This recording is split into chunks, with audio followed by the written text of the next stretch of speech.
સુરતના સલાબતપુરા પોલીસ મથકની હદમાંથી રિક્ષામાં લઈ જવાતા શંકાસ્પદ ગૌમાંસના જથ્થા સાથે એકને હિન્દુ સંગઠનોએ પકડી પોલીસને સોંપ્યો હતો.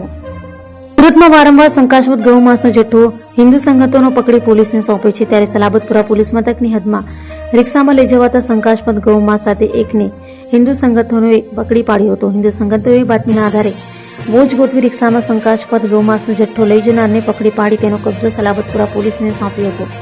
તો શંકાસ્પદ ગૌમાંસ સાથે ઝડપાયેલાને માર પણ માર્યો હોવાનું અને તેની રિક્ષામાં તોડફોડ પણ કરાઈ હોવાની ચર્ચા જોવા મળી હતી.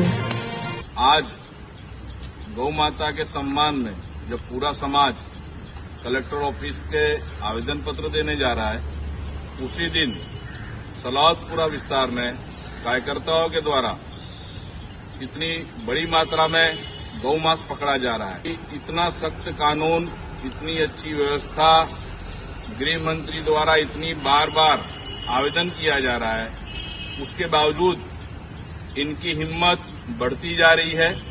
गौ हत्या कम नहीं हो रही है. तो ये गौ हत्या इस तरह कम नहीं होगी. यहाँ यूपी की स्टाइल से ही गौ हत्यारों का एनकाउंटर जब शुरू होगा तभी जाके ये गौ हत्या हटेंगी और इनकी हिम्मत टूटेगी. ये बार बार जो हिंदू समाज की पूजनीय गौ माता की हत्या करके चुनौती दे रहे हैं हमको, तो समाज कब तक इनकी चुनौतियों के लिए मौन रहेगा.